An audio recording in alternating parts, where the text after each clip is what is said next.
প্রশ্নটার একটু ব্যাকগ্রাউন্ড আছে, ব্যাকগ্রাউন্ডটা সহ আপনাকে প্রশ্ন করি। জনাব শরীফ ওসমান হাদী, একই বিষয়ে আপনার মতামত আমরা একটু জানতে চাইব।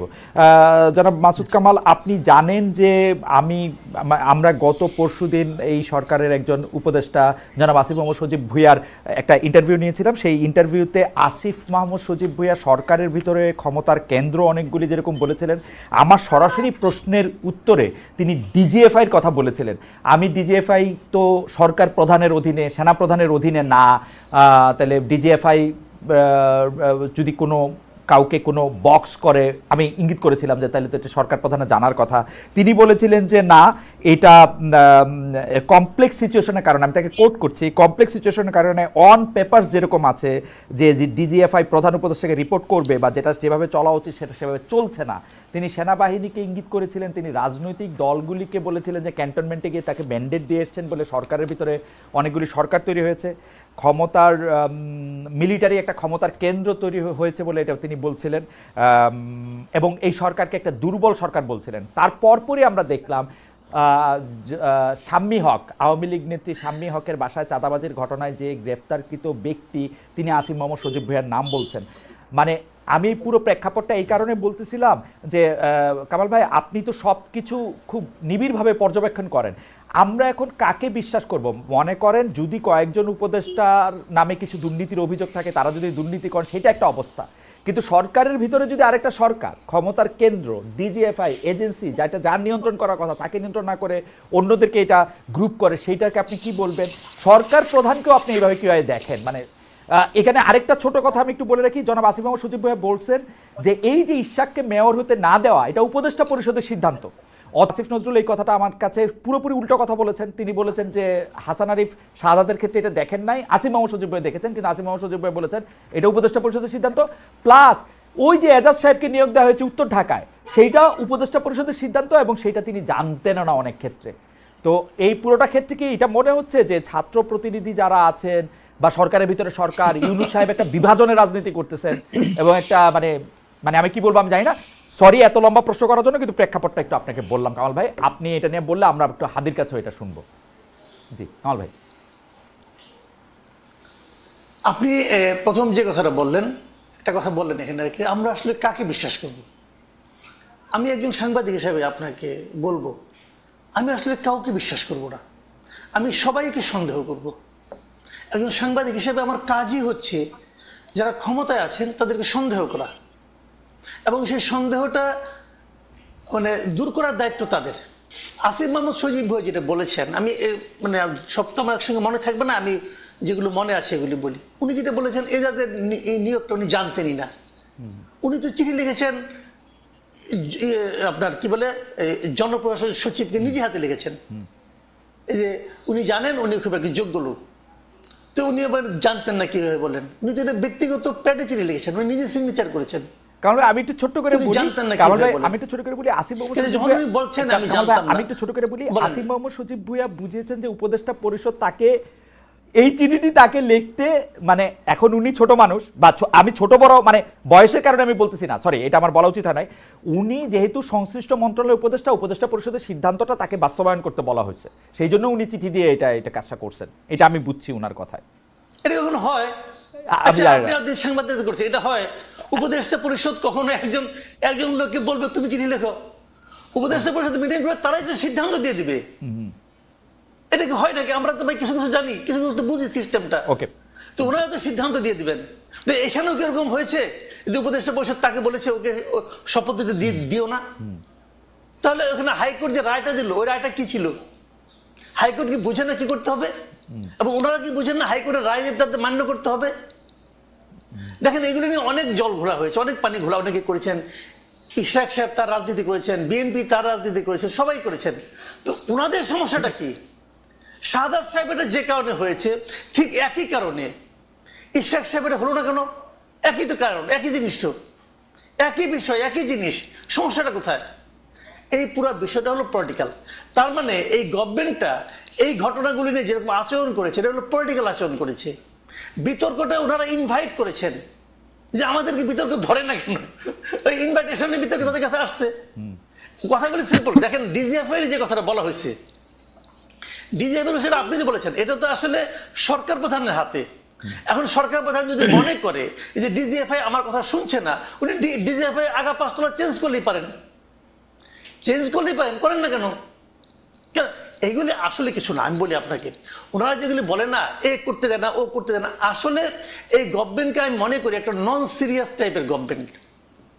এই গভর্নমেন্ট যখন ক্ষমতায় আসে গত বছর, এই গভর্নমেন্টের উপর তখন আপনি ধরুন 8 তারিখ তারা ক্ষমতায় আসলো, 8 তারিখে যদি আপনি দেশের মানুষকে জিজ্ঞাসা করতেন এই গভর্নমেন্টের উপর আপনার সাপোর্টটা কেমন আছে, আমার মনে হয় না যে আওয়ামী লীগের 2-1 পান্ডা ছাড়া আর কেউ বলতো যে এই গভর্নমেন্টকে আমি সাপোর্ট করি না। কেউ বলতো না। এত সমর্থন নিয়ে বাংলাদেশের ইতিহাসে আর কোনো গভর্নমেন্ট আসে নাই। এবং এখন পর্যন্ত আজকে 1 বছর হয়ে গেছে, এই 1 বছরে আপনি কোনো একটা পলিটিক্যাল পার্টিকে দেখতে পাবেন না যারা নাকি অফিসিয়ালি এই গভর্নমেন্টের উপর অনাস্থা দিয়েছে, পাবেন না। মানে এত সাপোর্ট অন্য কোনো গভর্নমেন্ট পায় নাই বাংলাদেশে। সেরকম একটা গভর্নমেন্ট এত সাপোর্ট দেয়া করলোটা কি, করছেটা কি, এটা আপনি বলেন। তারা কি আগের গভর্নমেন্টের যে খুব ভালো চালাতে পারছে? কোন দিক দিয়ে পাচ্ছে? উত্তরের যে সিটি কর্পোরেশনের নিয়োগটা, আমি সিম্পল একটা কোশ্চেন করতে চাই, আমি একটা সাধারণ মানুষ, আমি একটা প্রশ্ন করতে চাই। এই যে এজাজ সাহেবের একটা সিটি কর্পোরেশন চালানোর মতো তার সিভিতে কি লিখতে পারবেন উনি যে আমার এই ধরনের অভিজ্ঞতা আছে? কিন্তু কাউলা এখানে আমাদের কিন্তু কাউলা একটা এনজিও চালিয়েছেন পরিবেশ বিষয়ক এবং আরেকজন উপদেষ্টার কাজিন, এই তো তার যোগ্যতা। কিন্তু কামাল ভাই, আমি আপনাকে একটু এখানে প্রশ্ন করতে চাই, আমরা যারা সিটি কর্পোরেশনের মেয়র যাদেরকে দেখেছি তাদের কি যোগ্যতা কোথায় ছিল 2-4টা চুরি বাটপারি করা ছাড়া? শুনেন, সিটি কর্পোরেশনে আমি ধরে নিচ্ছি হাইপোথেটিক্যালি তাদের কোনো যোগ্যতা ছিল না, আমি ধরে নিচ্ছি। সাহেব ধরেন অথবা আতিক সাহেব ধরেন, ধরে নিচ্ছি চোর বাটপার সব ঠিক আছে, কিন্তু তারপরেও তারা একটা সিস্টেমের মধ্যে দিয়ে আসছে। সিস্টেমটা কি? জনগণের ভোট নিয়ে আসছে অথবা ভোটের নামে নাটক করে আসছে, যাই হোক একটা সিস্টেমে তো আসছে। উনি আসছেন কিসের মাধ্যমে? এটা বুঝান না রে ভাই। উনি কিসের মাধ্যমে আসছে? উপদেষ্টা পরিষদ ঠিক করছে, সজীব ভাইয়ের চিঠির মাধ্যমে আসছে। ওকে, আসতে পারে, আমার কোনো সমস্যা নাই। আসিফ মাহমুদ সজীব ভাইয়ের চিঠির মাধ্যমে আসছে। তখন আমি আসিফ মাহমুদ সজীব ভাইকে জিজ্ঞাসা করবো যে এত লোক থাকতে আপনি ওনাকে নির্বাচন করলেন কোন যোগ্যতায়, কি দেখে? আপনার সঙ্গে তার খাতির আছে? সে আপনার দস্ত লাগে? ব্যাপারটা কি বুঝান আমারে ভাই। আমি কি বুঝতে চাইতে পারবো না? না কিন্তু কামাল ভাই ব্যাখ্যা পাচ্ছেন না কোন আপনি? কিন্তু কামাল ভাই, যদি এখন ডক্টর ইউনূস আসিফ মাহমুদ সজীব ভুঁইয়াকে বলেন যে আমরা উপদেষ্টা পরিষদের সিদ্ধান্ত নিছি, তুমি এজাজকে নিয়োগ দিবা, ও রেজওয়ানার ভাই, ওকে নিয়োগ দাও, ওকে একটা চিঠি দিয়ে নিয়োগ দাও, তা আসিফ মাহমুদ সজীব ভুঁইয়া কি করবে? সেক্ষেত্রে ডক্টর ইউনূসকে এই কথা আসিফ মাহমুদ সজীব বলুক, বলছে তো আমাকে কালকে অনুষ্ঠানে অন রেকর্ড বলছে। সে বলছে যে বলে থাকে অন রেকর্ড বলছে, আপনাকে অন রেকর্ড বলে থাকে। তাহলে আমি অন রেকর্ড ডক্টর ইউনূসকে প্রশ্ন করতেছি, হ্যাঁ আপনি কেন তাকে নিয়োগ দিলেন আমাকে বুঝান ভাই, বুঝতে চাই। আপনি যে আমার দণ্ডমুণ্ডের কর্তা হিসেবে একজন লোককে বসাই দিলেন যার নামে হিজবুত তাহরীরের সঙ্গে সংশ্লিষ্টতার অভিযোগ উঠেছে, তাকে আমার কেন বসালেন, কোন যোগ্যতায় বসালেন? আমি আপনাকে প্রশ্ন করতে চাই। ডক্টর ইউনূস তো প্রশ্নের ঊর্ধ্বে না, অফকোর্স পৃথিবীর কেউ প্রশ্নের ঊর্ধ্বে না। আমি প্রশ্ন করতে চাই একজন নাগরিক হিসেবে, এই প্রশ্নের জবাব যদি না দিতে পারেন তাহলে আমি ভাববো উনিও দুর্নীতি করছেন। আপনি কি কামাল ভাই, আমরা আবার আসবো আপনার কাছে, আপনি কি ওই ডিজিএফআইটা নিয়ে আর কোনো কিছু বলবেন? যে ষড়যন্ত্রের কথা আসলে নাসিরুদ্দিন পাটোয়ারি বলে মিটিংয়ে, আসিফ মাহমুদ সজীব ভাই বলতেছে, নাহিদ সাহেবও বলছেন কিছুদিন আগে, এনসিপিও বলতেছে, এটা নিয়ে কি আরেক 2 লাইন বলবেন আপনি? যে মানে এইটাকে আপনি আসলে কিভাবে দেখেন, যে সত্যি সত্যি কি এই এজেন্সিগুলি কারো বিরুদ্ধে কেউ এরকম করতেছে কিনা? এজেন্সিগুলি করতেছে না এটা আমি বলবো কিসের বিবেচনা? আমার হাতে তো কোনো তথ্য প্রমাণ নাই। আবার করতেও পারে, আবার করতে নাও পারে। এবং যদি করতে থাকে তাহলে এখনই করলো না আগে করে নাই, তাও আমি বলবো না।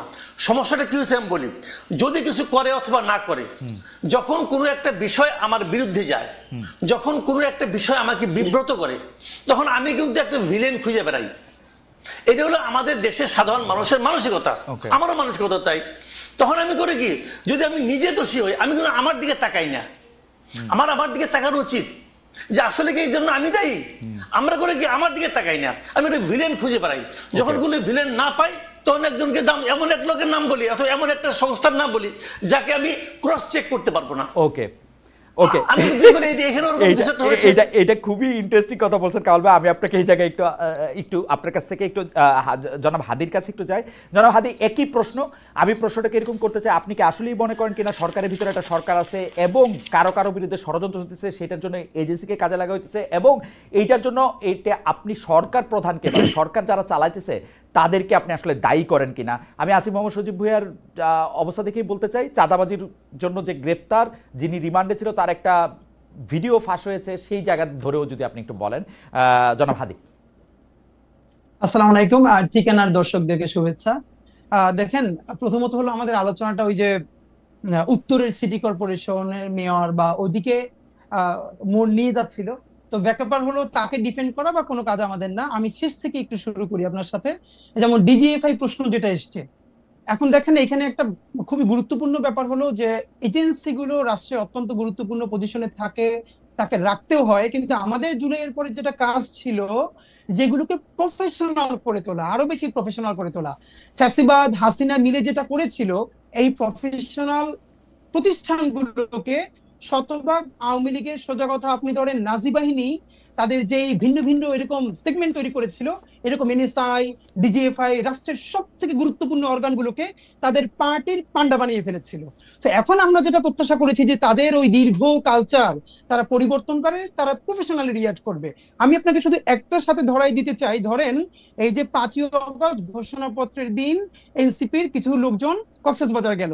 আচ্ছা, এনসিপির যে লোকজন কক্সবাজারে গেল, এটাকে সঠিক হলো না ভুল হলো, এটা পলিটিক্যাল অন্য পার্টিগুলো ক্যাশ করবে, বিএনপি ক্যাশ করবে, জামাত ইসলামী ক্যাশ করবে, বলবে এরকম ঐতিহাসিক দিনে তারা কেন গেছে, তারা এই সিগনিফিকেন্স কেন বোঝে না। এইটা হলো পলিটিক্স, এই পলিটিক্সটা চলবে। কিন্তু এই যে হাসনাতরা বা সার্জিসরা বা তাসনিম যারা কোন হোটেলে আছেন, কোন হোটেল থেকে কোন হোটেলে আবার যাচ্ছেন, সেই তথ্যগুলো দেয়া এবং সাংবাদিকদেরকে সেখানে জানানো, এইটা কি এজেন্সির কাজ?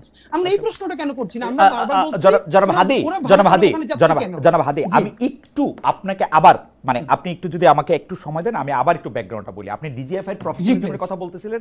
15 বছর হাসিনা শাসনের ডিজিএফআই কে একটা দলীয় বাহিনীর মতো ব্যবহার করা হয়েছে, এজেন্সিগুলিকে একটা দলীয় বাহিনীর মতো করে ব্যবহার করা হয়েছে। আসলে ডিজিএফআই কে এরকম দলীয় বাহিনীর মতো ব্যবহার করা শুরু হয়েছে এরশাদ সাহেবের সময়, তারপরে এটা বেগম খালেদা জিয়ার সময়, 9/11-এর সময় যে সরকার আসে ডিজিএফআই সেই সরকারের বাহিনী হিসেবে ব্যবহৃত হয়। ওইটাই ডিজিএফআই এর, মানে যেটাকে বলা হচ্ছে জব ডেসক্রিপশনের মধ্যে পড়ে বলে ওটা ওরা মনে করে। এই ডিজিএফআই কিন্তু, আমার তর্কটা হচ্ছে, এই ডিজিএফআই কিন্তু ডক্টর মোহাম্মদ ইউনূসের পারপাস সার্ভ করার কথা। আপনারা সেই প্রশ্ন কেন তুলতেছেন না যে এই ডিজিএফআই যদি ডক্টর মোহাম্মদ ইউনূসের পারপাস সার্ভ না করে, ডক্টর মোহাম্মদ ইউনূসকে দায়ী করা উচিত যে আপনার ডিজিএফআই এর উপর আপনার কন্ট্রোল নাই কেন?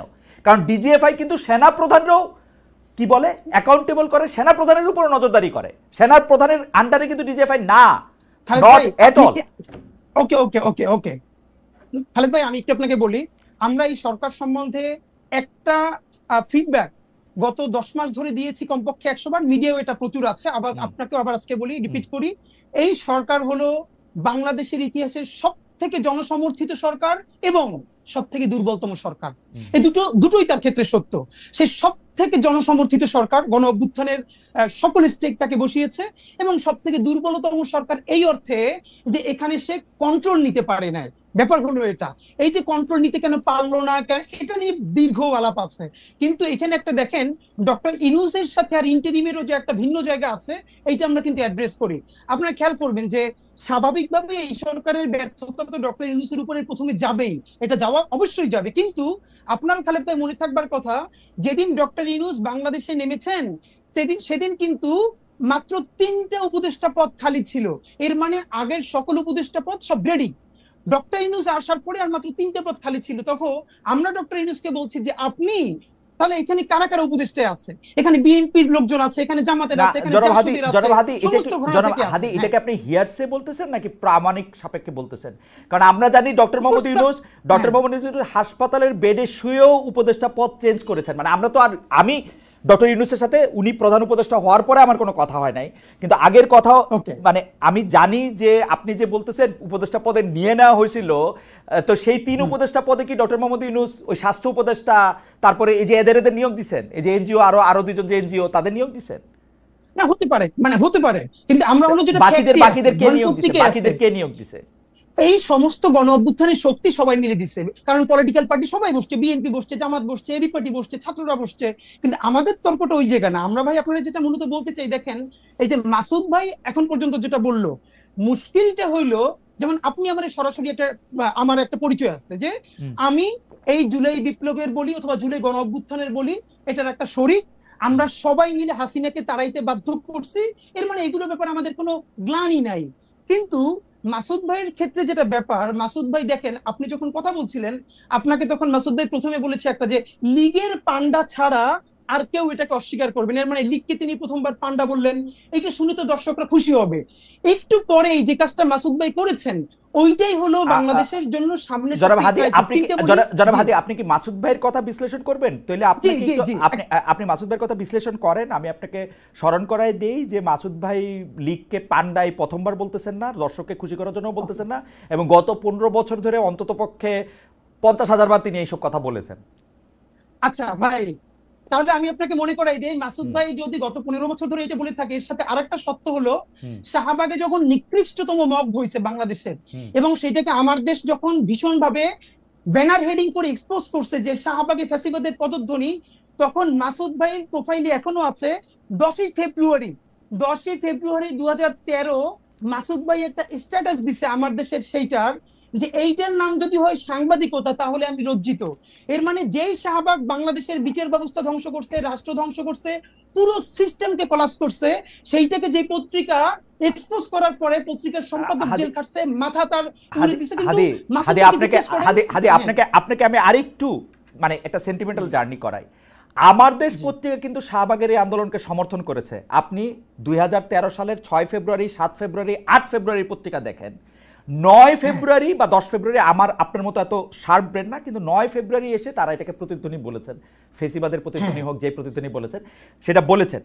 এখন ঘটনা হইতেছে যে আমরা সাংবাদিকতা ছাত্র ভাই, আমরা কোনো একটা পত্রিকার রিপোর্টে যখন একটা অবজেক্টিভ জায়গা থেকে যখন একটা সাবজেক্টিভ জায়গা নেওয়া হয়, আমরা আমাদের প্রাইভেট ওয়ালে, মাসুদ ভাই জবাব মাসুদ ভাই দিবেন, মাসুদ ভাই আমার থেকে মানে আমি মাসুদ ভাই একদল করি এরকম ব্যাপারটা না, কিন্তু আমরা যখন কোনো কিছু সাবজেক্টিভ, মানে এটা আমাদের ট্রেনিং ভাই, কোনো কিছু যখন অবজেক্টিভ জিনিসটা যখন সাবজেক্টিভ হইতে দেখি আমরা এটাকে প্রতিবাদ জানাবো। এবং আমরা কিন্তু প্রথম আলোর মন্তব্য প্রতিবেদনেরও প্রতিবাদ জানাতে দেখছি যখন এটা অবজেক্টিভিটির জায়গা থেকে সেটা সাবজেক্টিভিটিতে গেছে। একই খালেদ ভাই, এই আলাপটা হলো পলিটিক্যাল কারেক্টনেসের জায়গা। মাসুদ ভাই তো শুধু সাংবাদিক না, মাসুদ ভাই মূলত যেটা করে এটা অ্যাক্টিভিজমই করে, এটা তো সমস্যা না। পৃথিবীর বহু বড় সাংবাদিকরা প্যারালালি সাংবাদিক এবং অ্যাক্টিভিস্ট, কোনো সমস্যা নাই। কিন্তু সমস্যা হলো মাসুদ ভাই যখন এই যে শাহবাগের প্রতিধ্বনি যখন আমার দেশ বলে, এইটা যদি সাংবাদিকতা হয় তাহলে মাসুদ ভাই যখন লজ্জা পায়, সেই মাসুদ ভাই এইমাত্র যেটা করলো, সে লীগকে পান্ডা কইলে পরের লাইনে বলতেছে যে আগের সরকারের চেয়ে ভালো চালাতে পারছে, এই সরকারের হাজারটা সমস্যা আছে, আমরা বলবো এই সরকারের দায়ও বাংলাদেশের সকল জনগণের, যে যা যা পারবে না।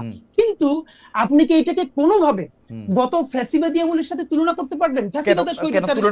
কেন তুলনা করলে কি হবে? আমি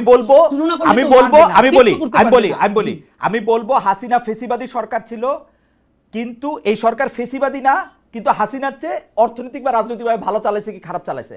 আমি যদি দেখি হাদি, আপনি আমাকে বলেন, কালকে আসিফ মাহমুদ সজীব ভুঁইয়া আমার অনুষ্ঠানে এসে বলছে যে এই সরকারের ভিতরে সরকার তার বিরুদ্ধে ষড়যন্ত্র করতেছে, এটাকে আমি কি বলবো? ভালো বলবো? আমি বলবো ও আইসা বলছে যে ডিজিএফআই তার জায়গা থেকে ছবি তুইলা এজেন্সি করে বিদেশে পাঠাইতেছে, আমি এটাকে ভালো বলবো এই সরকারকে? যখন আমি জানি যে ডিজিএফআই হচ্ছে ডক্টর মোহাম্মদ ইউনূসের আন্ডারে।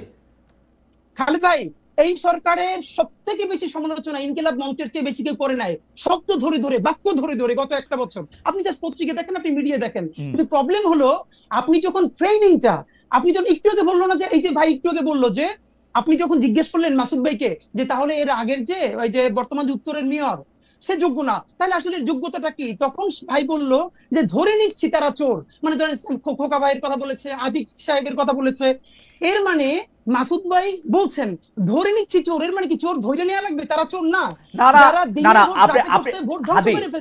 আমি আপনাকে বলি, আপনি অনেক জনপ্রিয় মানুষ, প্রচুর লোক আমাদের এখানে আপনাকে দেখতেছে, কিন্তু আপনি কিন্তু মানে আমি জানি না মানে আপনি খেয়াল করতেছেন কিনা, ধরে নেই চোরের পাশাপাশি উনি যেই কথার উপর স্ট্রেস দিচ্ছেন সেইটা হচ্ছে যে উনারা একটা সিস্টেমের মধ্যে আসছেন, ভোট বা ভোটের নামে প্রহসনের নামে, ভোটের নামে প্রহসনের নামে, আর উনি আসছেন আর এজাজ সাহেব আসছেন কালকে আসিফ মাহমুদ সজীব ভাই বলছে যেটা সরকারের উপদেষ্টা পরিষদ সিদ্ধান্ত নিয়েছে আমাকে দিয়ে, মানে আমি এটা এক্সিকিউট করছি মাত্র। এখন খালেদ ভাই, এটা কি আপনার কাছে ভালো সিস্টেম লাগতেছে? হাদি, আমার কাছে ভালো উত্তর আছে, জি, আমার কাছে ভীষণ ভালো উত্তর আছে, আমি দিব না। যদি আমি সরকারের স্পোকসপারসন হইতাম আজকে, আমি যদি শফিক ভাই হইতাম, অথবা আমি যদি এনসিপির মুখপাত্র হইতাম, তাইলে আমি উত্তরগুলো দিতাম। কিন্তু আমি যেহেতু ইনকিলাব মঞ্চের মুখপাত্র, এই সরকারের আমি তো হাজারটা ক্রিটিক করি, সুতরাং আমি তাকে ডিফেন্ড করব না। আমি শুধু বলে নিচ্ছি যে এই যে শব্দগুলো চয়নের জায়গা, যে ধীরে ধীরে যেরকম ন্যারেটিভ নির্মিত হয়, আমি শুধু এই জায়গাটা ফোকাস আমি আমার মনে হয় যে আমি হাদি সাহেবকে বুঝতে পেরেছি। আমি কামাল ভাই আপনার কাছ থেকে একটু জানতে চাই, এইটা কিন্তু সত্যি কথা, আপনি মাঝে মাঝে যেহেতু আপনি অনেক জনপ্রিয় মুখ, আপনার কথায় শব্দ চয়নে অনেক সময় মনে হয় যে আপনি আওয়ামী লীগকে এই সরকারের থেকে ভালো বলতেছেন, আওয়ামী লীগ আপনার দ্বারা বেনিফিটেড হতেছে, এটাও মনে হয়। এবং আপনি হাদিকে শুনেছেন, আমার কোনো প্রশ্ন এই পর্যায়ে নাই, আপনি যদি এটাকে একটু অ্যাড্রেস করেন। সরি, দেখেন আমি বলি আপনাকে, জি, আমি কিন্তু মানে এখানে হাদি যে কমপ্লেনগুলো আমার বিষয়ে তুলেছেন, আমি খুব খুশি হয়েছি এই কারণে, এই প্রশ্নগুলোর আমি আসলে জবাব দিতেই চাই, কিন্তু দেওয়ার সুযোগ পাই না। মনে করুন আমি যদি হুট করে বলি, বলবো যে ভাই তোমার তো কেউ জিজ্ঞাসা করে না, তুমি এটা বলো কেন, তো এটা কি ঝামেলা? তো প্রশ্নগুলি উত্তর দেওয়া দরকার। আমি একটা একটা করে বলি। প্রথমত বলি, শেষ থেকে বলি, যে এই সরকারের চেয়ে আওয়ামী লীগ সরকার ভালো, এটা আমি কখনো উচ্চারণ করিনি এবং ঘুণাক্ষরে চিন্তাও করি না। আমি চিন্তাও করি না, এটা আমার চিন্তার বাইরে। কারণ এই সরকার খারাপ কিছু করলে আমরা বলতে পারতেছি। আমি ডক্টর ইউনূসের কোনো একটা কাজ পছন্দ না হলে আমরা বলতে পারতেছি। হাসিনা সরকারের সময় আমরা সরাসরি বলতে পারতাম না, আমিও বলতে পারতাম না, আমি অনেক কিছু বলছি। আমি হাসিনা গভর্নমেন্টের বিরুদ্ধে, তার কর্মকাণ্ডের বিরুদ্ধে, বিভিন্ন কাজের বিরুদ্ধে অনেক কিছু বলছি, কিন্তু এখন যেভাবে সরাসরি বলি, এতটা সরাসরি বলতে পারতাম না। কারণ আমার কিন্তু কেউ থ্রেট দেয়নি। আমি আবার বলি আপনাকে, আমার এই হাসিনা সরকারের আমলেও কেউ কখনো থ্রেট দেয় নাই, এই সরকারের আমলেও আমার কখনো কেউ থ্রেট দেয় নাই। আমি বলেন যে দেয় না, আমাকে বলে হাসিনা সরকার আমলে থ্রেট দেয় নাই, তার মানে তুমি তলে তলে আওয়ামী লীগ আসিলা, তাহলে তো এই সরকারের আমলে তো আমার কেউ থ্রেট দেয় নাই, তাহলে আমি তলে তলে এর সঙ্গে আসি না রে কামাল ভাই। আমি একটু যোগ করি, হাসিনা সরকার আমলে এটা ভয়াবহ ছিল, কারণ আমি যেহেতু এই বিজনেসে আসি, মানে সরি এই চাকরিতে আসি 28-29 বছর ধরে, আমি কিন্তু খেয়াল করি। কামাল ভাই আপনি দেখেন, এখন কিন্তু যে কোনো টেলিভিশন, যে কোনো আপনাকে ডাকতে দ্বিধা করে না, বরং আপনাকে চায়, আপনি সময় দিতে পারেন না, যদিও আপনি সরকারের প্রতি অনেক বেশি ক্রিটিক্যাল। কিন্তু যখনই আপনি আওয়ামী লীগ সরকারের প্রতি ক্রিটিক্যাল ছিলেন, আমরা বিদেশে বসে আপনাকে পাইতে হইতো, অন্য টেলিভিশন আপনাকে ডাকতে সাহস করতো না। এই একটা স্পষ্ট তফাৎ কিন্তু আছে, এই স্পষ্ট তফাৎ বুঝতাম না। জি, আমি ওটা আমি বুঝতাম না, কিন্তু আমি যেটা বুঝতাম, আমি বলি আমাকে 2-1 বার ডিজিএফআই থেকে কফি খাওয়ার দাওয়াত দিছে, রাইট, আগের আমলে, বাট আমি যাইনি। আমি বলছি আমার সময় নাই। তারা কিন্তু আমার সঙ্গে অভদ্র আচরণ করে না, ধমকায় নাই। এখন তাই বলে কি ওদেরকে আমি সমর্থন করি? নো, কোনো বিবেচনাতেই করি না। এবং আমি আবারও তো বললাম যে আমি এই সরকারের চেয়ে ওটাকে ভালো, বেটার, এটা মনে করার কথা আমি চিন্তাও করি না। কারণ ওই সরকারে এত এত সমস্ত লোক ছিলেন, খোদ সরকার প্রধান থেকে শুরু করে শেখ হাসিনা সম্পর্কে আমি যে সমস্ত কথাবার্তা বলেছি, হাদি হয়তো ভুলে গেছে, হয়তো অন্য কিছু নিয়ে ব্যস্ত ছিল, আমার মতো ক্ষুদ্র মানুষের কথা তার খেয়াল করার দরকার নাই। কিন্তু আমি আবারও বলি যে আমি কখনোই তাদেরকে, মানে আমি মনে করি বাংলাদেশের সবচেয়ে বড় ক্ষতিটা শেখ হাসিনা এবং তার আশেপাশের লোকজন করে দিয়ে গেছে ভাই। এটা রিয়েলিটি, এটা মানতে আমার কোনো দ্বিধা নাই। আগেও ছিল না, এখন আমি টু দ্য পয়েন্ট একটা প্রশ্নের জবাব দিই, যে প্রশ্নের জবাব আপনি কিছুটা দিয়েছেন। সেটা হলো যে শাহবাগের ওই আন্দোলন নিয়ে, ওইটা নিয়ে ওই সময়ে ইনক্লাবের যে জিনিসটা হয়েছে, আমি ওইটাকে জার্নালিজম মনে করি না। না, ইয়াতে আমার দেশ পত্রিকায় আমি মনে করি, আমার দেশ, সরি ইনক্লাব তো আমার দেশের, ওটাকে আমি জার্নালিজম এখনো মনে করি না। আমি মনে করি অ্যাক্টিভিজম এবং জার্নালিজম দুটো ডিফারেন্ট জিনিস, টোটালি মানে আলাদা জিনিস একটা। উনি যেটা করেছেন, মাহমুদুর রহমান সাহেব, উনি আসলে সাংবাদিক না তো ভাই, এটা বলে লাভ নাই। আমার একটা প্রশ্ন আছে, কারণ ভাই আপনি আমার দেশের মাহমুদুর রহমান সাহেবের জার্নালিজমকে জার্নালিজম মনে করলেন না, কিন্তু 10 বছর ধরে আমাদের অন্যান্য পত্রপত্রিকা বা সাংবাদিকরা যা করছে তা কি জার্নালিজম ছিল? তারে কি আপনি এত কঠিনভাবে আক্রমণ করছেন, নাম ধরে বলছেন? আমি একটা কথা বলি আপনাকে, কয়েকদিন আগে জনকণ্ঠ দখল হয়ে গেল, কয়েকদিন আগের কথা, দখল হয়ে গেল, আবার চলে আসলো, ওরা আবার আপোষ করে ফেরাইলো। জনকণ্ঠ যখন দখল হলো, আমি দখল হওয়াটাকে কিন্তু আমি সমালোচনা করেছি। আমার পাশাপাশি আমি এটাও বলেছি যে শামীমা এ খান কিভাবে জনকণ্ঠের সম্পাদক হয়েছেন এটা আমি বুঝতে পারি না, কারণ আমি জনকণ্ঠের সাংবাদিকতা করেছি টানা 12 বছর। কিন্তু কামাল ভাই, এবং শামীমা এখানে একদিনের জন্য ওখানে আসেন নাই, কিন্তু কামাল ভাই হাজবেন্ড মারা যাওয়ার পরে উনি সম্পাদক হন কিভাবে? কিন্তু কামাল ভাই আমি বুঝি না, কামাল ভাই এটা বলতে পারবো না। কামাল ভাই, আতিকুল্লাহ খান মাসুদ কিভাবে সম্পাদক হয়েছে, জনকণ্ঠের সম্পাদক, সেই প্রশ্ন তো আপনি তুলেন নাই। মাহমুদুর রহমান সাহেবের যে যোগ্যতা আছে, ওটা আমি তুলছি, আতিকুল্লাহ খান মাসুদ তুলেছি, আমি বলি আপনাকে ওটাও আমি তুলেছি, কেন তুলবো না? ওইটা আমি বলি ওটা আমার একটা লেখা আছে ভাই, আমি রিপোর্টার্স ভয়েস যেটা আছে সেই ডিআরইউ ম্যাগাজিন বের হয়, ওখানে আমি স্পষ্ট করে লিখেছি যে উনি কিভাবে সম্পাদক হলেন, মালিক হিসেবে সম্পাদক হলেন, সবাই তারা মেনে নিছে, তখন আমি জুনিয়র রিপোর্টার, আমি মেনে নিছি, বলেছি আমি ওখানে, এটা কেন বলবো না? ভাই বাংলাদেশে তো সবাই, ভাই বাংলাদেশে তো সবাই মালিক সম্পাদক। আনার হোসেন মঞ্জু কিভাবে সম্পাদক হলেন ইত্তেফাকের? আচ্ছা, এখানে একটা কথা আছে, কথাটা হলে গেলাম বলি আপনাকে, শাহাবুদ্দিন সাহেবের আইনটা করার আগ পর্যন্ত তো সম্পাদক হইতে কোনো বাধা ছিল না, ওটা তারা আইনগতভাবে পারত। পরবর্তীতে আইনটা অন্যরকম কঠিন হয়েছে, সেই কঠিনে এখন কি হয়, এখন সাংবাদিক হতে হলে ওনারা একটা বাইপাস করে একটা মানে সার্টিফিকেট ম্যানেজ করে কোন একটা আন্ডারগ্রাউন্ড পত্রিকা থেকে, যে এই পত্রিকা উনি এত বছর ধরে সাংবাদিকতা করতেছেন, অতএব উনি সম্পাদক হতে পারবেন, এটা ম্যানেজ করে নেয় তারা সবাই। এবং আমার ধারণা তারা এইভাবেই সম্পাদক হয়েছেন। এটা হলো, তবে আমি যেটা বলছিলাম যে তখন ওই মূল পয়েন্ট আসে, তাহলে আবার পরে আবার জবাব দেওয়ার সময় পাবো না, পরে প্রসঙ্গ উঠবেও না। এটা হলো আমার দেশের ওই হেডলাইন, ওই নিউজটা আমি পড়েছি ভাই, ওইটাতে যেটা ছিল দ্যাট ওয়াজ নট জার্নালিজম, কথা পরিষ্কার। উনি যে প্রেডিক্ট করেছেন, উনি যেভাবে লিখেছেন, ওইটা ছিল অ্যাক্টিভিজম, এবং ওই activism maybe right, maybe not right, সেটা অন্য হিসাব, ওই আলোচনা আমি যাচ্ছি না, কিন্তু ওটা জার্নালিজম না। আমি সেটাই বলেছি যে এটা যদি সাংবাদিকতা হয় তাহলে ভাই আমার অবজারভেশন এটা, আমি কিন্তু আমার ওখান থেকে। কামাল ভাই, সাংবাদিকতা তো পৃথিবীতে বহু রকম, আপনি একরকম সাংবাদিক, আমি আপনি দুজন ক্লাসেই পড়ছি যে এটা বহু রকম আছে, আপনি এটা সাংবাদিকতা না, এটা কেমনে বলবেন মাসুদ ভাই? না, আমি এখনো যেটা, অনেক সাংবাদিকতার ধরন আছে, অনেক সাংবাদিকতার স্কুল আছে, এক এক স্কুলিং এক এক রকম, কোনো সমস্যা নাই। আমি তো আমার স্কুলিংটা নিয়ে বলবো, আমি যেভাবে শিখেছি, আমি যেভাবে ভেবেছি, আমার ভাবনার সঙ্গে যায় না, অত আমি বলছি না। কিন্তু কামাল ভাই, আপনি যদি এই আপনার লিটমাস পেপারে ঘষেন, তাহলে আমেরিকার অর্ধেক টেলিভিশন বাদ পড়ে যাবে, অর্ধেক নিউজ পেপার বাদ পড়ে যাবে, লন্ডনের অর্ধেক নিউজ পেপার বাদ পড়ে যাবে, ভারতে তো টিকবেই অল্প কয়টা। আমি এমনকি আমি ভারতের সবচেয়ে জনপ্রিয় পত্রিকা যেটা বাংলায়, আনন্দবাজার, ওটাকে আমি সাংবাদিকতা মনে করি না, কারণ আমি মনে করার অধিকার, আমার নিজস্ব মতামত আমি কি আমার ফেসবুকে দিতে পারবো না? ওকে, আমার মতামত দিচ্ছি, আপনি কি আরেকটু বলবেন? আবার একটু হাদির কাছে যাইতাম। হাদির, আপনি কি আরেকটু বলবেন, বা নাকি আপনি এখন একটু জনাব হাদির কাছে যাই? জনাব হাদি, আপনি তো বলবেনই, কিন্তু আমি আপনার কথা একটু উদ্ধৃত করি। আমি আপনাকে অনেক লক্ষ্য করি, আপনার বক্তব্যের মধ্যে অনেক ডিরেক্টনেস থাকে। আমি আপনাকে একটু কোট করি হাদি। আপনি বলছেন যে যাদের অ্যান্ড্রয়েড ফোন কেনার সামর্থ্য ছিল না, তাদের হাতে এখন আইফোন। এটা কাদের উদ্দেশ্যে দিয়েছেন? মানে এটা কি, মানে এই বক্তব্যকে এনসিপির কারো গায়ে লাগতে পারে? মানে প্রায় একই সময় জনাব মাহফুজ আলমও একটা স্ট্যাটাস দিয়েছিলেন, পরে যেটা আবার তিনি কারেক্ট করেছেন যে কেউ যখন মানে তিনি ইঙ্গিত করেছিলেন নতুন একটি রাজনৈতিক দল যদি দেখে যে এর মধ্যে অনেকেই দুর্নীতির সাথে জড়িত, একজন যদি না করে, তাহলে এইটা কি আপনি একটু বলবেন? এই আর্থিক অভিযোগ, আন্দোলনের বিভিন্ন ধরনের সমন্বয়ক বা সদস্যদের বিরুদ্ধে অনেক আর্থিক অভিযোগ যে রয়েছে, সেটা সম্পর্কে আপনার অবজারভেশনটাকে একটু আপনি বলবেন।